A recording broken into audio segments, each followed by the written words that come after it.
A seleção feminina de futebol tenta seu primeiro título do Mundial.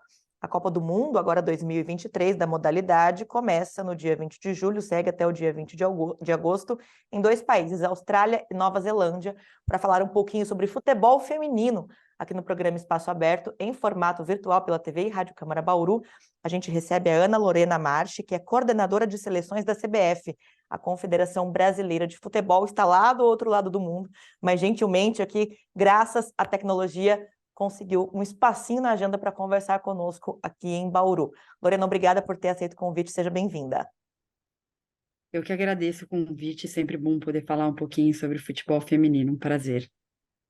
Lorena, vamos lá. Antes da gente falar um pouquinho dos aspectos técnicos e da expectativa para o campeonato, né?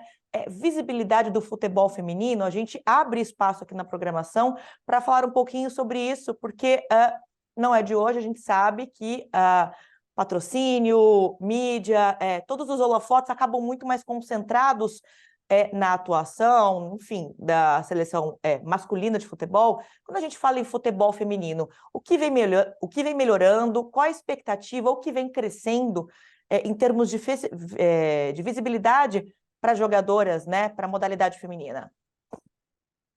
Eu acho que o futebol feminino hoje ele está se profissionalizando. A gente está passando pelo período de profissionalização da categoria, né? Quando a gente pensa profissionalmente, mundialmente, ele tem tido visibilidade. Eu acho que a cada ano recordes são batidos em todos, em vários países. O México quebrou recorde de público num jogo, né?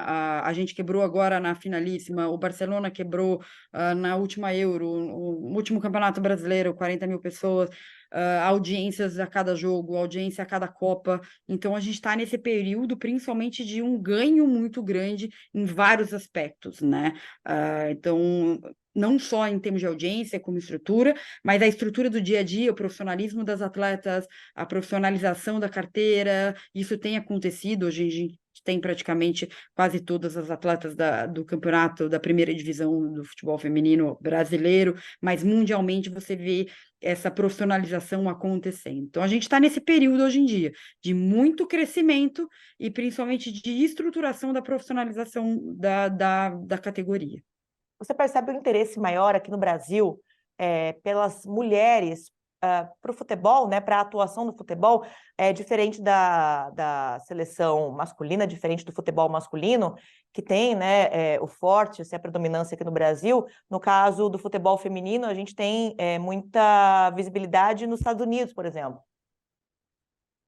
Sim, eu acho que a gente tem muitas barreiras, né, que a gente teve que fazer. Então, até quando a gente fala, os Estados Unidos não teve. O Brasil foi impedido durante 40 anos, né? Nós fomos impedidas, nós mulheres, de praticarmos futebol por lei. Né? A gente tem que lembrar que mulheres foram presas para que elas. Então, mulheres brigaram para que a gente hoje em dia pudesse praticar, né, o futebol.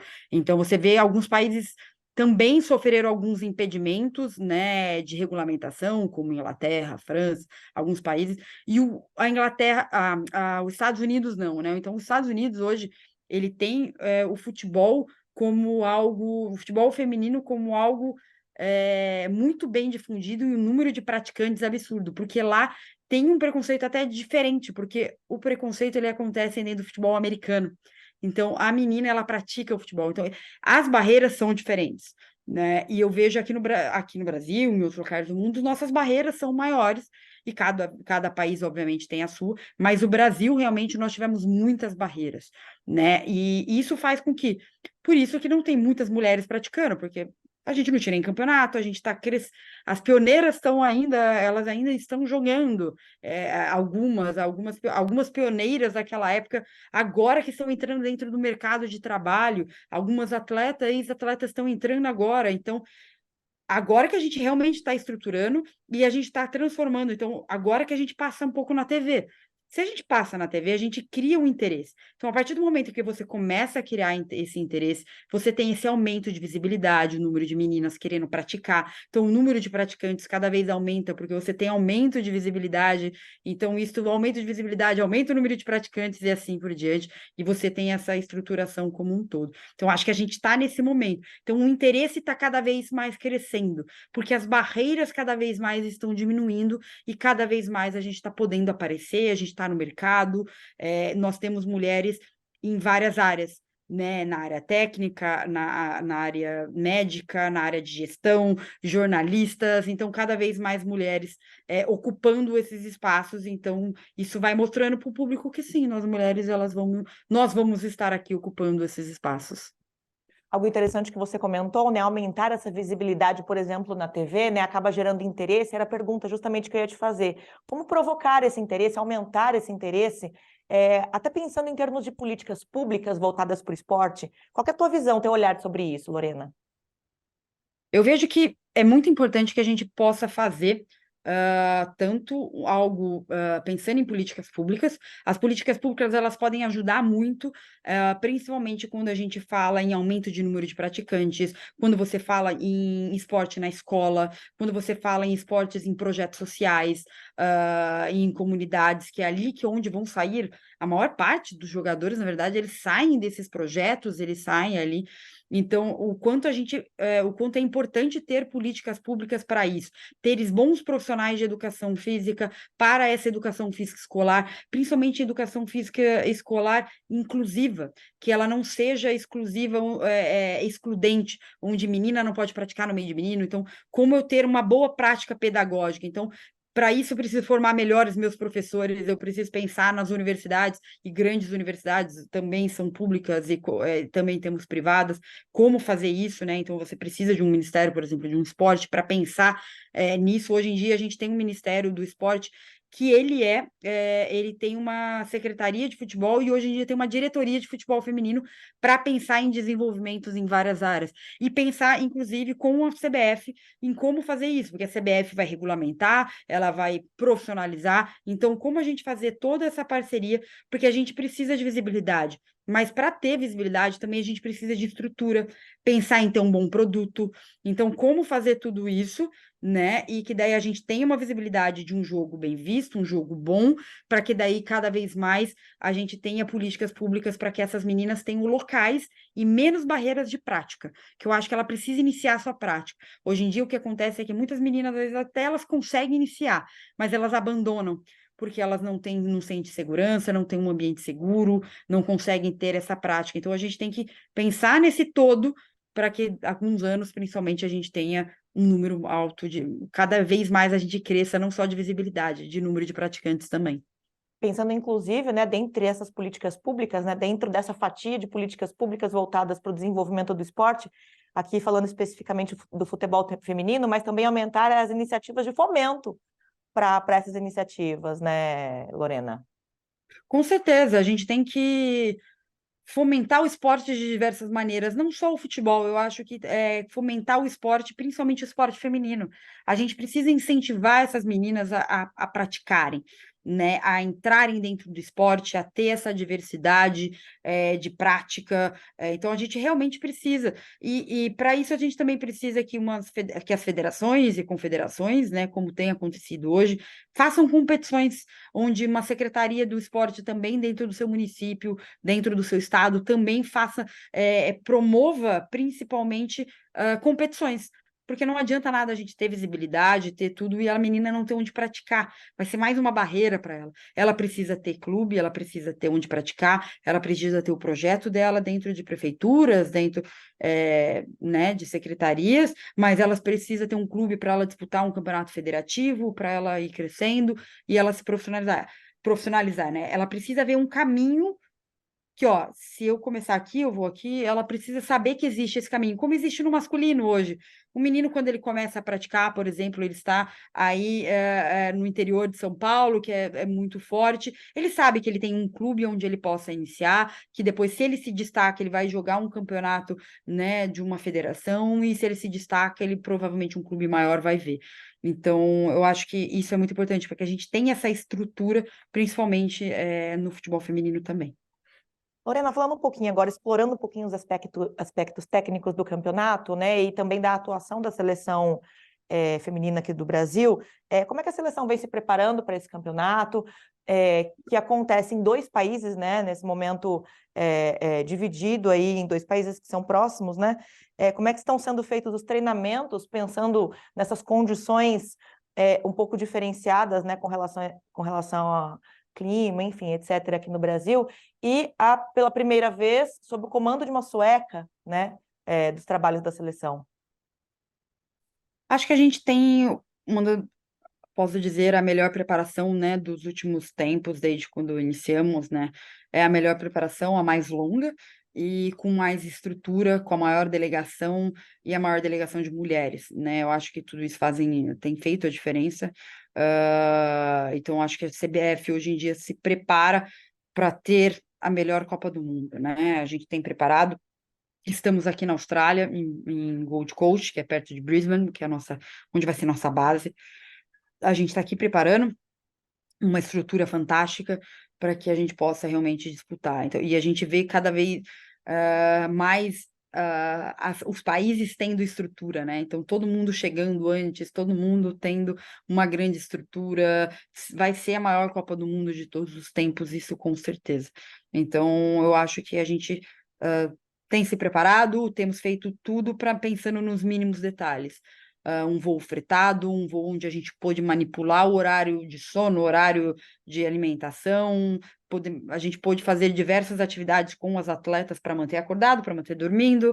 Então, a gente conseguiu ter essa liberdade com o voo fretado, e a gente conseguiu ter toda a estrutura para chegar aqui, chegar antes, ter estrutura de treino, ter estrutura de um bom hotel, uma boa estrutura para descanso, boa estrutura para entretenimento, inclusive, né? Para o tempo, muitos dias aqui. Então, acho que a gente tem uma ótima preparação que a gente tem feito aqui para essa Copa do Mundo, em dois países, com uma logística complicada, países ao mesmo tempo. A gente vai ficar só na Austrália, mas é um país muito grande, com uma logística muito difícil entre as cidades. Então, é muito desafiador, mas eu acho que a gente tem se preparado bem para todos esses desafios. Aliás, por falar em desafios, o que vocês esperam agora para esses 30 dias de Copa do Mundo? Eu acho que a gente espera voltar a ser protagonista, voltar a estar entre as melhores seleções do mundo. Acho que nas duas últimas edições não passamos de oitavas. Acho que a gente precisa voltar a estar entre os 4, 8 primeiros. A gente precisa brigar para ter uma medalha. Eu acho que esse é o nosso principal objetivo. Óbvio, a gente tem totais condições de ganhar. Estamos muito focadas nisso, as atletas estão muito empenhadas, tudo que a gente pede, tudo que tem feito, elas têm feito tudo, então isso é muito legal, o clima que está acontecendo, o nível de profissionalismo. Então eu acho que a expectativa é voltar a ser protagonista, voltar a estar ali, aparecer, para que a gente realmente possa mostrar que o futebol feminino brasileiro chega para ser protagonista como é no masculino. Como no masculino a gente chega, sempre é um dos favoritos. A gente quer voltar a ser. A seleção brasileira feminina também é uma das favoritas. Acho que esse é o principal objetivo nosso. Lorena, só para fechar aqui o nosso bate-papo, né? A gente abre espaço aqui na programação da TV Câmara, da Rádio Câmara, para, assim como estamos cobrando aqui, né, estamos pedindo, reivindicando o aumento na visibilidade do futebol feminino, do esporte feminino de uma forma geral, pela mídia, pela televisão, pelos meios de comunicação, o aumento de políticas públicas, né? Você comentou, assim, é muito interessante, né, sobre a importância das secretarias municipais de esporte, das cidades se movimentarem, né, em torno da realização de campeonatos regionais, locais. Que dica você daria, você como a representante da CBF aqui conversando conosco, né, no interior de São Paulo, a menina aqui de Bauru, da região, que gosta do esporte, que tem vontade de se profissionalizar, que dica você daria, por onde começar? Eu acho que o interior paulista ele é privilegiado em estruturas, né, de principalmente tem grandes clubes, né, que estão por aí. Precisam incentivar mais o futebol feminino, alguns. Eu acho que eu daria a dica para a menina, continue praticando, que daqui a pouco muitos clubes já têm, né? A gente tem cada vez mais iniciativas da federação, da Secretaria do Estado e dos municípios para que ela tem que procurar onde ela praticar. A dica que eu dou é: vai atrás de algum projeto, vá atrás onde ela possa praticar. Bauru, o Noroeste participou, não participou, mas cada vez, de vez em quando, consegue participar. Aí não tão perto, mas tem Araraquara, que é uma cidade que tem um futebol feminino muitíssimo desenvolvido, inclusive trabalhei lá. Então eu acho que procure aonde, né? Procure o local que para continuar praticando. Continue praticando. Eu acho que isso é importante. Não pare de jogar, tente ver esses locais de prática. Eu acho que quanto mais meninas praticarem todos os esportes, é o mais importante, que ela possa continuar, que isso com certeza vai fazer a mudança da vida dela. Pode ser que ela trabalhe, que ela seja jogadora, ou pode ser que não, pode ser que ela seja como eu, fui estudar, fiz o Unesp, fui fazer educação física e me tornei hoje aqui. Então, continue que o esporte ele pode ser uma profissão também. Maravilha de bate-papo, Ana Lorena Marcha, ela é coordenadora de seleções da CBF, Confederação Brasileira de Futebol, gentilmente lá do outro lado do mundo, já na Austrália, nos preparativos para a Copa do Mundo 2023 de futebol feminino, aceitou o nosso convite para este bate-papo, falando um pouquinho sobre perspectivas para a modalidade, para o esporte feminino de uma forma geral. Lorena, muito obrigada pela tua participação. Boa sorte para nós e para vocês. Muito obrigada pelo espaço, é um prazer estar aqui com vocês. E vamos assistir no café da manhã, a assistir o futebol feminino, os jogos da seleção brasileira. Já estamos sintonizados aqui. Agradeço, Lorena, mais uma vez. Agradeço você também que nos acompanhou pela TV e Rádio Câmara. E lembro que este conteúdo fica disponível para você acessar em qualquer momento pelo nosso canal no YouTube. Procure lá o TV Câmara Bauru. Até a próxima.